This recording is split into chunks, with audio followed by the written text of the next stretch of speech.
Hi అండి, నమస్తే. Welcome to my channel Sivalakshmi vlogs. ఈరోజు అయితే నేను చిగురు చట్నీ చేస్తున్నానండి. చిగురుకైతే కొంచెం ఆయిల్ వేసి పెన్నం పెట్టినానండి. ఒక ఎర్రగడ్డ, ఒక వంకాయ కోసి వేస్తున్నాను. ఆయిల్ కాగింది.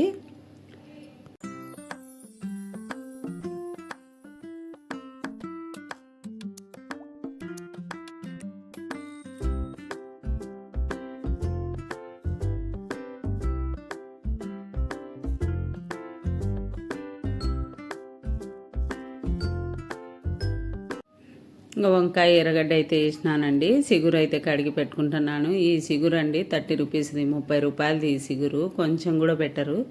చట్నీకి కూడా సరిపోతుందో లేదో అనుకుంటున్నా నేను.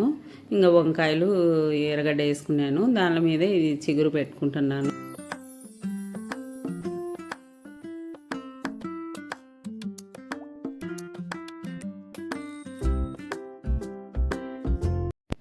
ఇంకా చిగురు అయితే దాదాపు మగ్గిపోయినట్టుందండి. ఇంకా నూరుకుంటున్నాను. దీంట్లో కంటే ఇది చిగురు ఇవెల్లా నూరుకున్నాక బుడ్డల పొడి అయితే పట్టి పెట్టుకుంటానండి. నేను ఒట్టిమిరపకాయలు వేయించుకొని, ఒట్టిమిరపకాయలు కొంచెం ఆయిల్ వేసి వేయించి పెట్టుకొని ఆ బుడ్డలు ఇత్తనాలు దంచి మిక్సీ పట్టి పెట్టుకుంటాను. ఆ పొడి అయితే వేసి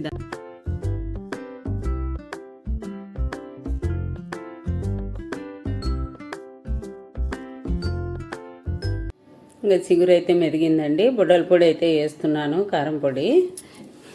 అది వేసి దంచి పెట్టుకుంటున్నాను.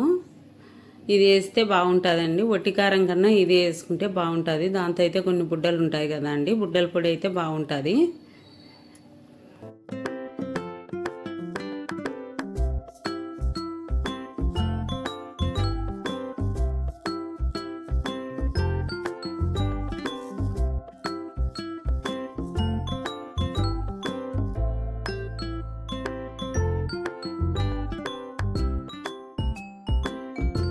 ఆ కారం పొడిలో వేసిన ఉప్పు అయితే సరిపోదండి. మనం ఉప్పు అయితే మళ్ళీ వేసుకోవాల్సిందే. చిగురు ఈ వంకాయ వల్ల ఎగస్ట్రా పడతాయి కదండి, ఉప్పు అయితే వేసుకోవాల్సిందే.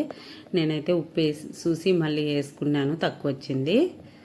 ఇంకా చట్నీ అయితే రెడీ అయిపోయిందండి. ఇంకా గిన్నెలో తోడుకోవాలి చట్నీ. ఇది వేడన్నంలోకి అయితే బాగుంటుందండి. వేడన్నము, నెయ్యి, ఇది అయితే బాగుంటుంది చట్నీ. కొంచెం కూడా కాదండి ఈ చట్నీ, కొంత కూడా చింతాకు పెట్టరు.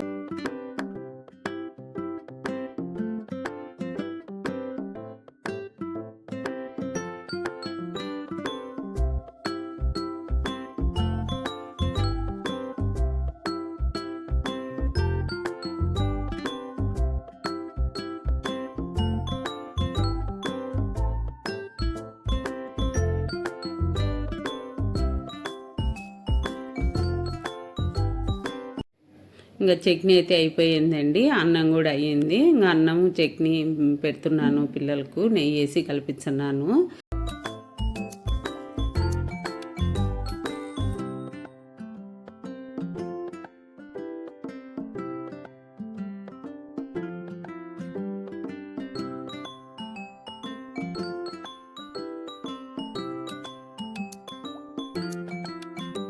వీడియో నచ్చినట్టయితే లైక్ చేయండి, షేర్ చేయండి.